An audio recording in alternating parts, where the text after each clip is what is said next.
Today, we're here with Margaret A. Neal. She is the Adams Distinguished Professor of Management Emerita at Stanford University's Graduate School of Business. Her bio is linked in the dashboard. We have a lot of great, wonderful material for you today, and we might run over. For the first time ever, I'm saying that because I think it's important for everyone to be able to stay on if they can. If not, you're going to get the recording. Stay on for Q&A. Please submit the questions. I think you're going to have lots of things to ask. Maggie, thanks so much for being here today with us, and take it away. Well, thanks, Robin, and thanks for joining me today. I'm actually speaking from a hotel room in Oregon, where I'm taking a little bit of a holiday. But I will just tell you that there's a lot of content, and I want to apologize in advance if, it just kind of feels like a fire hose, because there's so many things I want to talk to you about. And so the first thing I want to do, because my area is negotiation, and the courses that I teach are in negotiation. So one of the things I want you to think about is that one of the challenges we face, and the way people think about negotiation, is they think about it as a battle.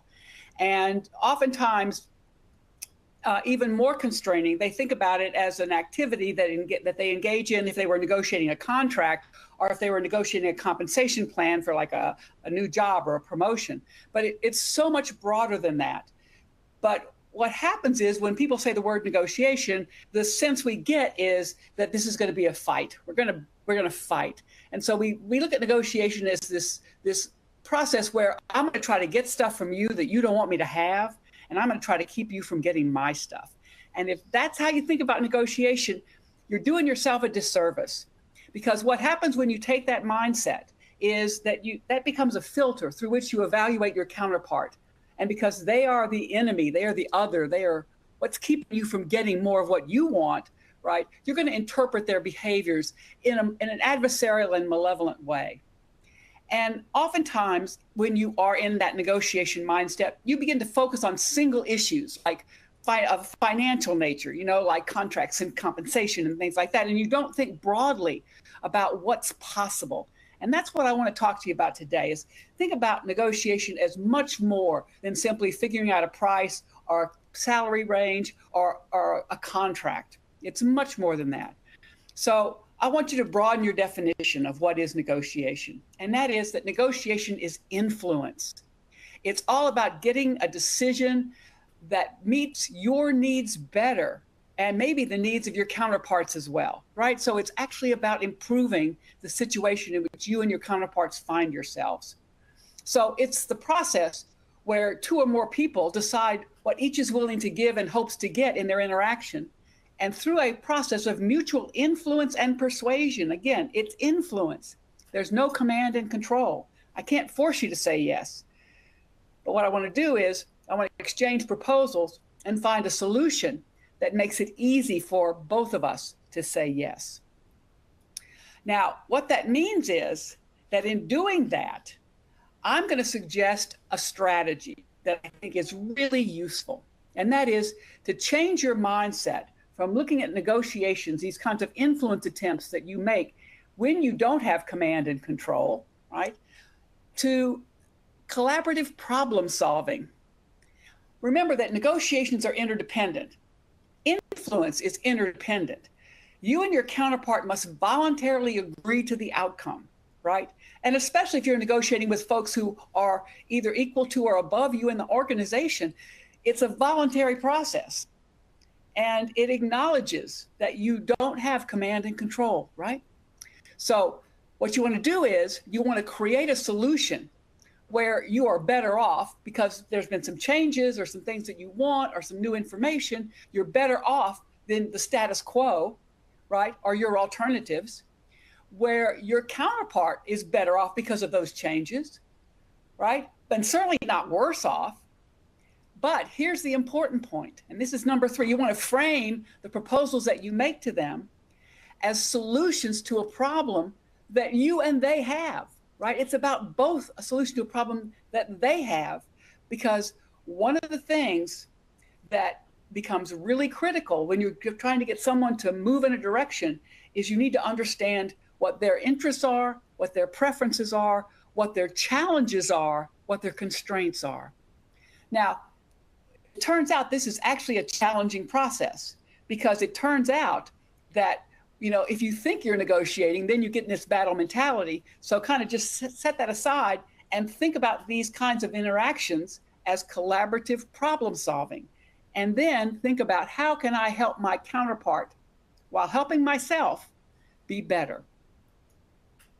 So you need to create options here. And that's really you need to be creative. And this is what's a challenge about this, because in order to embrace this perspective, you've got to think about basically what's important to your counterpart, but also what's important to you. And the creativity comes in merging those two sets of interests, where you're able to find a solution where they think they're going to improve and you're going to improve, right? So that's the sweet spot. But that takes planning and preparation, and that takes creativity. You can't just simply do kind of a off the top of your head knee jerk. You've got to prepare.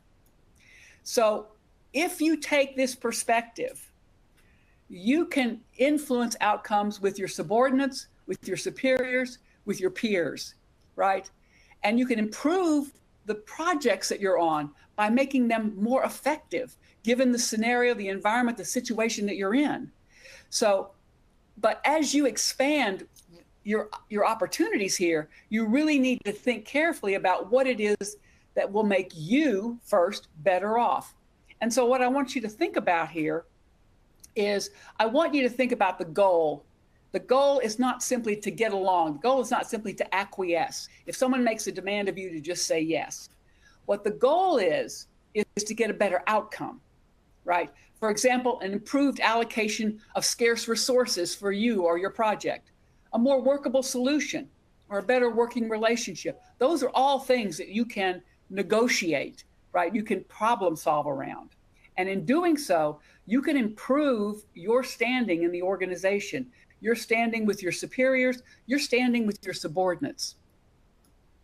So what you need to think about, and part of the planning you need to think about, is what are the boundaries that affect what you're trying to achieve?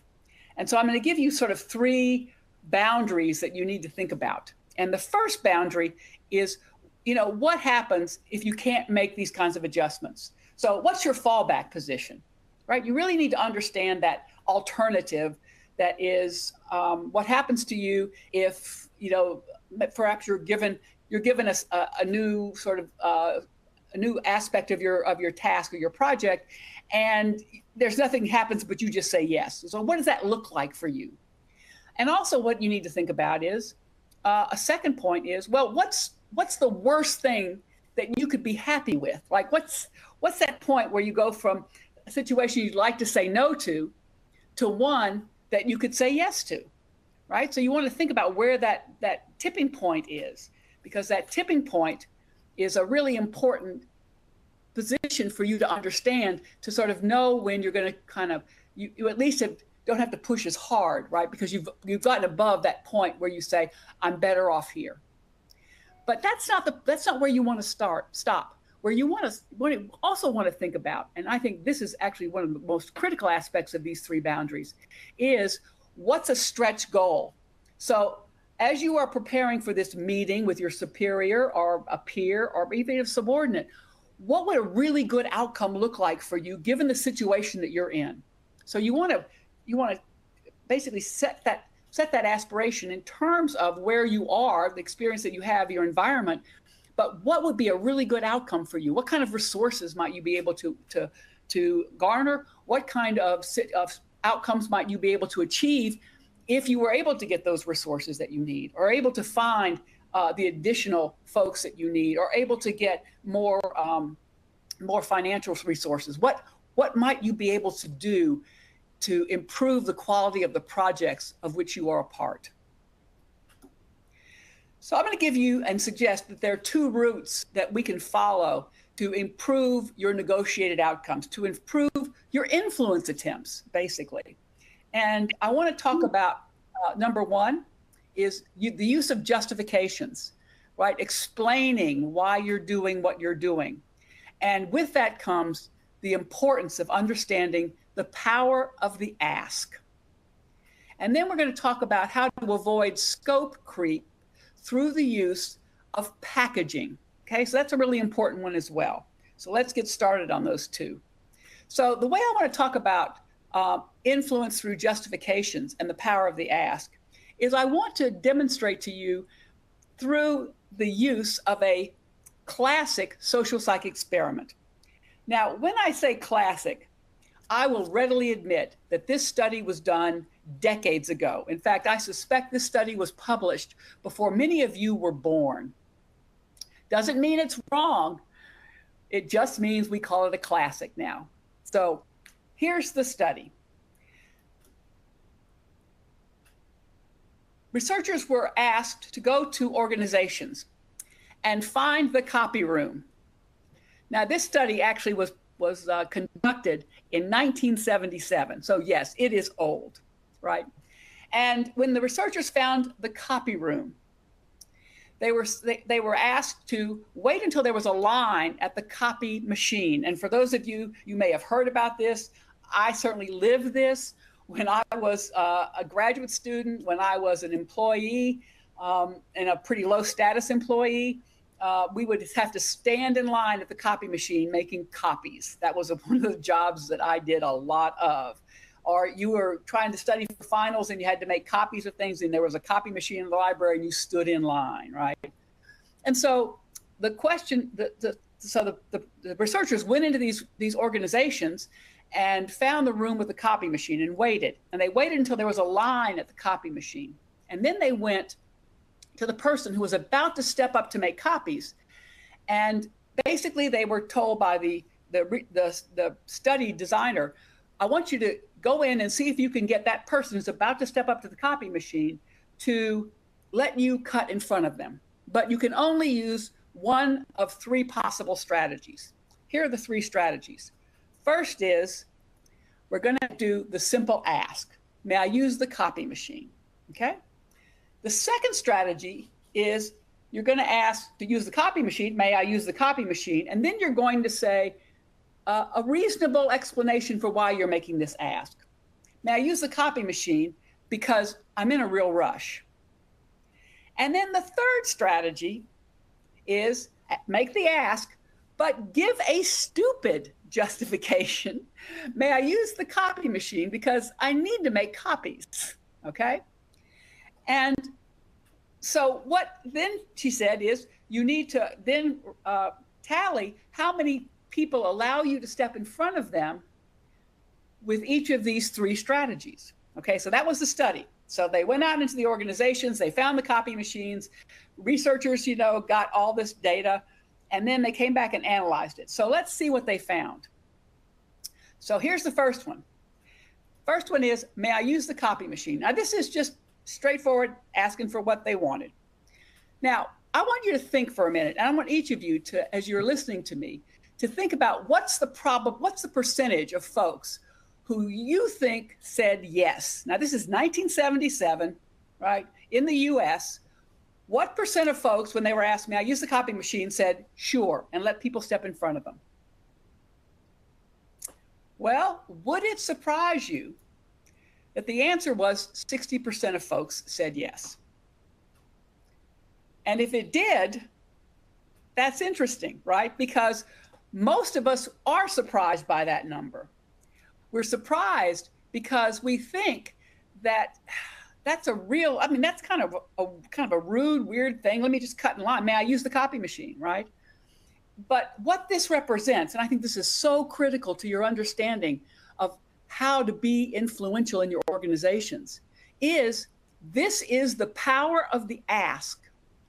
These people were strangers. They didn't have any kind of history with these people. They didn't have a future with these people. They just stepped up to them and said, may I use the copy machine? And 60% of folks said yes. We often avoid asking for what we want.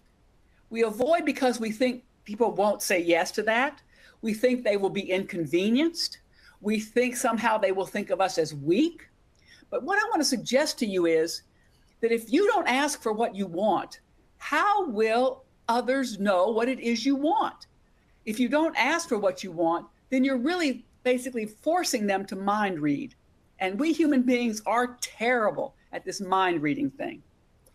But if you don't ask for what you want, who will. And that's also important because sometimes your asks can change the entire conversation. And what I think is even more surprising for most folks is that people dramatically underestimate how willing people are to accommodate. You see, when you ask for something, it turns out people want to grant those requests if they can. It gives the grantor a sense of agency, a sense of having control and influence in their lives.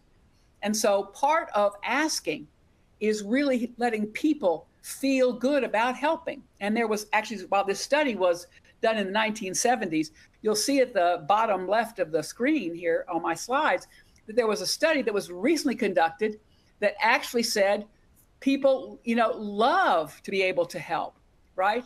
And they're able to they love being able to say, I was able to do something. And so one of the things that I've done in my own personal life, as well as because of the research and my own experience since learning of this research, is that I ask for what I want, even when I think it is really unlikely that they're going to say yes. But I know if I don't ask, I already know the answer. And if I do ask, I'm somewhat surprised a lot of times about how willing people are to say, sure, I can do that, or let me help you, or here's a way we can try to find a solution for that. So I am a real proponent of the power of the ask. All right, so let's go to the second one. And here is where we first use the justification. So the question is, may I use the copy machine? And then there's a justification of why I'm making this ask, because I'm in a real rush. What do you think? What did people do here? What percent of folks said yes? Well, 92%.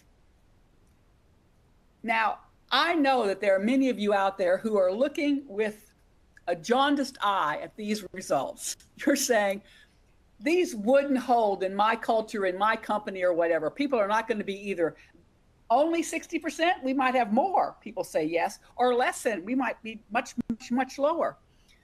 These numbers are not sacred. This 60% is not a sacred number. What is important to see here is the delta between asking alone and asking with a justification.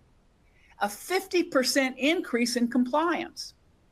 So part of what you want to think about here is the importance of giving people an explanation for why you're doing what you're doing. A simple request is good. It's important. It's a great first step. But I'm also going to suggest that it's really critical for you to actually explain why you're doing what you're doing. And I'm a real proponent of this.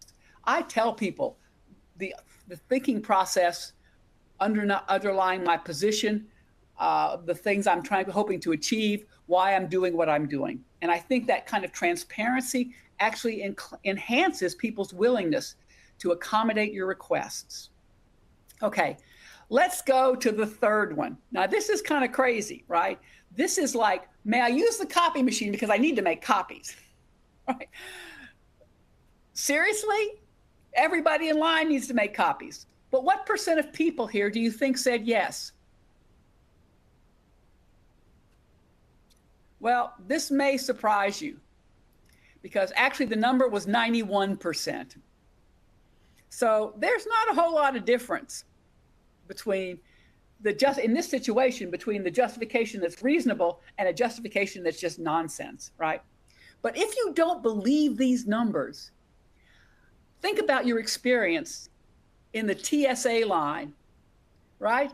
Have you ever been in a TSA line, or have you been that person in the TSA line who was late and goes running up to the line and says, excuse me, can I cut in line? I need to make a flight. Well, that's the same thing, right? We're all in this line to make a flight because today is Tuesday and I'm here to fly. I'm not here to just stand in line at the airport because that's what I do. No. But what happens is, what appears to happen, what the researchers have found, is that people will hear the request, may I use the copy machine? May I cut in line? And then they stop listening because they've already made the decision. You see, these kinds of decisions, cutting in line in the copy machine, cutting in line and the TSA line, these are not mission critical decisions. And so what happens is people are like, they've already made the decision. They're not going to engage that very costly cognitive resources in order to accommodate, right? Thinking about, well, what did they just say? Make copies? Well, we're all here to do that. No, it's not worth it. You've already decided, and then you move on. Now, it turns out that justifications, sometimes their mere presence, especially in trivial kinds of decisions, are more powerful than the justification that you used. But most of us are thinking about justifications when we have decisions that are actually going to be scrutinized. People are going to pay attention. And so when that's the case, you need to have more objective justifications. You need to explain why. And explaining why can mitigate your counterpart's resistance to behaviors they're not expecting from you. Explaining why helps. And the reason it helps is because it provides the story that you want to tell. It gives them a narrative. They don't have to make it up. You're telling them why you're doing what you're doing. And that's probably a whole lot more appropriate story or narrative than the one they might come up with on their own. Now, second one, avoiding scope creep through the power of the package.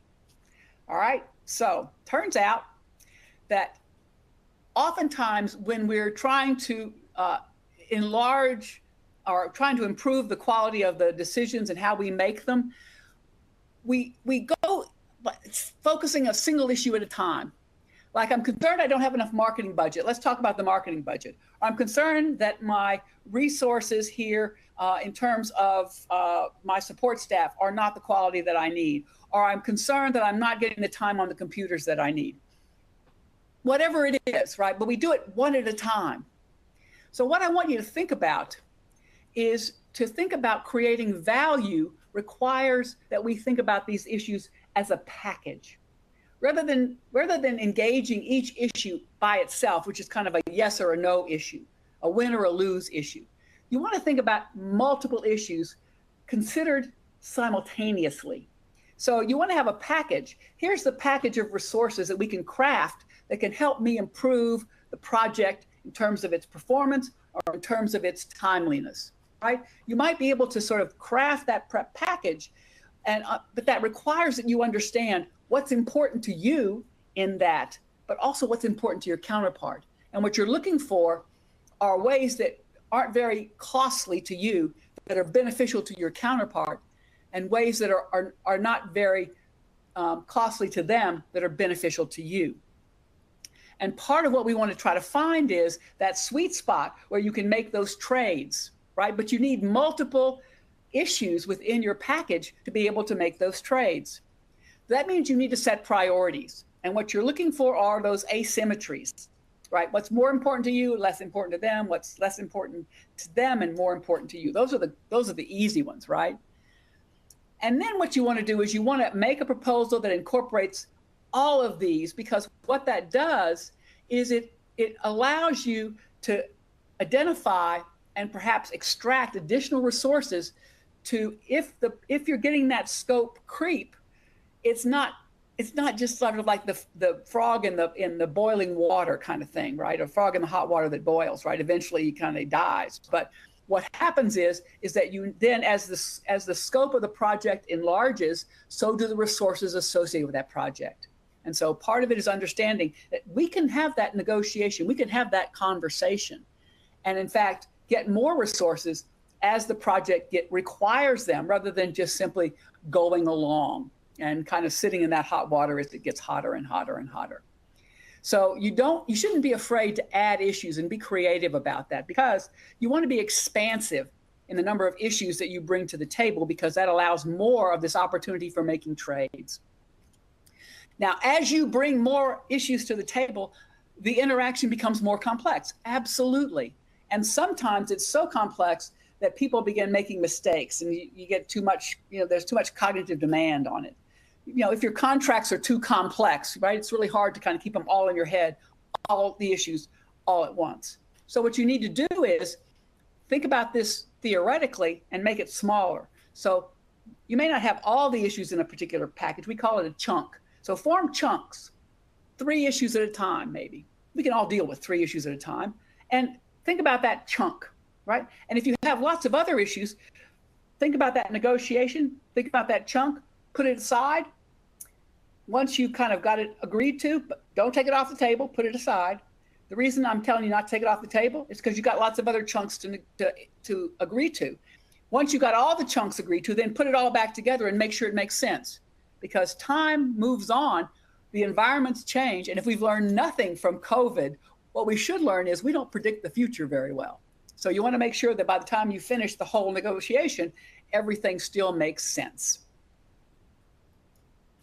So here are the 5 tips we talked about in the first slide. First is consider expanding your perspective on negotiation from negotiation as battle to negotiation as collaborative problem solving. Know what your goal is and what you can and can't accommodate in the interaction before you engage with it. Understand the environment in which you're a part. Leverage the power of the ask. Ask for what you want. And if there's nothing else you take from this little time together, this is the important lesson. Ask, ask, ask. And let me just add to that, use justifications. Explain to people why you are doing what you are doing. Give them an alternative narrative that's the narrative you want them to have, as opposed to the narrative that they create. And finally, package. Multi-issues are your friend. This is the way you can create value. And when you do that, you may find yourselves being able to not only create more value, but claim a bigger share of that pie in terms of your status, your efficacy, your efficiency in the organization, and the way in which you are perceived by your workers, your counterparts, and your superiors. Now, if you want to know more, a couple of things I'm going to suggest. If you haven't read Robert Cialdini's book on influence, this one, the 2009, was the last revision of his book that he did before he went and retired emeritus. I'd strongly recommend that you read this book. This is an amazing, he's done so much research about influence, and he's got some great stories, and he's an amazing writer, so do that. I think this next book is really good too. It happens to be my book, Getting More of What You Want, How the Secrets of Economics and Psychology Can Help You Negotiate Anything in Business and in Life. And then also there's a website associated with the book called gettingmoreofwhatyouwant.com, which has more articles, it has podcasts, it has video clips, it has articles that I've written. My colleague and I are there in video. All that's up there. You're welcome to peruse it. And with that, I'm going to turn it back over to Robin. Maggie, thanks so much for that. Every time you share your insights, I always learn something more. So thank you so much. Everyone, we have a couple of questions that have come in. I'm going to try to put them at different pieces, and I'm going to put them together in a more robust question. While we're talking here, in the dashboard is linked Maggie's course, Getting More of What You Want. So you can see that there. You can see her bio there. We are at 9:30 right now, but we're going to stay on a couple extra minutes and answer some questions. Maggie, I really appreciated, and it seems like other people really appreciated about what you said about the power of the ask. 100%. You don't ask, you already know the answer to it, which is going to be no, because you haven't asked the question.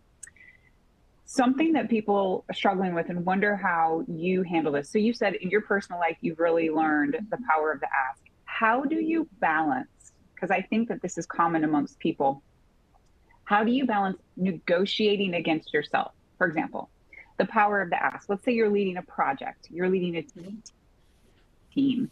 You all hands a month ago and you heard from senior leadership about how tight things are and this and that. Now you want to ask for what your project needs, but also you're really wondering, how is this ask going to go up against what I already know to going on in the organization? Am I going to make people mad? Am I going to cross a line and bring them to the point of, I don't even know why this person is asking us? Could you speak to that? Sure, and that requires you focusing on that aspect of collaborative problem solving, which is, what are the interests of your counterpart and what are the constraints they face? That doesn't mean you shouldn't ask, because I can tell you, I have been in so many situations in my life where people said, oh, there's no opportunity here. Well, okay, maybe there's not generally opportunities, but there are always, for good enough ideas, for enough sort of insight and sort of creativity, there are ways people find resources. But again, it's up to you to be creative in that, to understand your counterpart and to understand, where the opportunities are that exist. And so this is what I tell my students all the time. And they often talk to me about, compensation negotiation, compensation plans, and they're like, I want more money. And I say, well, more money is good. Absolutely. Maybe there's some constraints there. But when you ask for other things, other resources that can help the organization or can help you make a better contribution to the organization, people are going to listen. They're going to consider that. And while this is what the other benefit of a package is, while you may not get everything, you're probably not going to get zero, right? You're probably going to get something. So the point is, you need to ask and realize that you need to figure out how to ask. And you have to ask in a way that says to the person, I care about this organization. I care about my group. I care about the project, and I want to make it better. And here's what we can do to make this better. I think that's great. So being collaborative, being open, and letting them know, hey, I'm aware a month ago we had this all hands meeting and things are tight. Here's why this is important. And then, as you said, bring in those justifications. Right. Okay. The other questions that seem to be bubbling up are around packaging, because, I think, like me, like other people, it's so much more linear to think of one at a time, but it doesn't really serve our purpose. So the packaging, how can we as individuals get better at packaging? What are we writing it down? Are we boiling it down? If we heard that money was a big constraint, so then we're up leveling something. How do you get better at that, other than getting in someone part of it is in your plan right away? Yeah, part of it's in your planning process before you even begin the conversation. So you should be in there, and that's what the creativity is around. What, sort of think expansively about what resources are available in the organization or could be available in the organization. You don't need to limit yourself to sort of the obvious stuff. What could be available, what's creative, what's, sort of out of the box thinking, and say, okay, here are the resources that I would need in order to be able to try that out. Here are the resources that might be very important for that. So again, we're setting priorities, right? This is a really important resource. This is a resource that would be useful. Maybe this is a resource that would be sort of like, well, if we went this way, then I could do the following 6 things, right? So you kind of look at that before you even begin the conversation, and you say to yourself, what's out there that's possible that would help me do the job I need to do? And that, what's out there that's possible to help me do the job I need to do depends on the job you need to do, right? Depends on where the pain points are and how you might be able to, pivot and not basically experience those pain points directly, or perhaps find a way to cure the pain, right? To find a way that makes the pain go away because you've been creative in how you use the resources, even if there are scarce resources, right? So part of it is understanding that planning process before you begin the conversation is huge. And also, when you come into the conversation and you've sort of planned like that, it's going to be perceived better. It's not like you're just coming in saying, I want more, give me more, right? I want more money. Why, right? Why would I give you money? No, you heard what you heard what the HR said. We don't have any more money. Goodbye, right? And I will tell you, and this is one of my own personal stories. When I was a faculty member at one of my other institutions, not at Stanford, we had a dean who, whenever any faculty came in and asked for something, he always said no. He always said no. But I saw that things were happening, so I knew that couldn't be correct. So when he said no, when I went in to ask him for some stuff for the organization, not for me. In this case, it was for my doctoral students.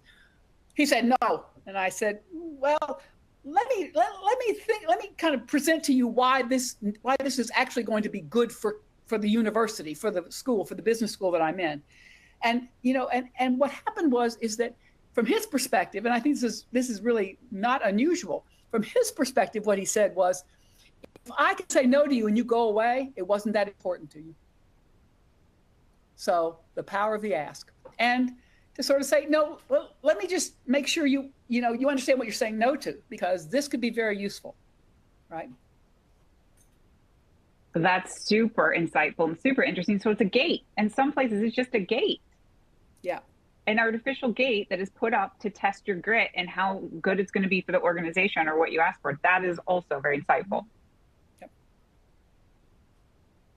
So he always put that up no matter what. And if you asked again, then that was important enough.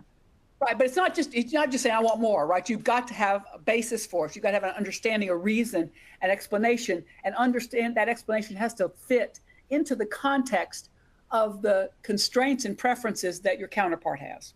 So, it's not just, keep Sure. asking. You got to be strategic in how you ask. Right. So it fits within the constraints that I know, for example, with the all hands a month ago, I know we're tight on budget. But what I was thinking is, what if we use this from this or tried this? And then that lets leadership know that, you're taking into consideration to keep that project on track, or how it's going to benefit the organization, or maybe it's going to lead to a new revenue stream. Okay, wonderful. Maggie, thank you so much. That was so great. You. So insightful. Really appreciate it. Everyone, thank you so much for joining. Your presence here is what makes this so insightful and wonderful. Thanks for joining us here from Stanford. We're going to sign off, and everyone have a great rest of your day or night or wherever you are in the world. Thank you. Take care.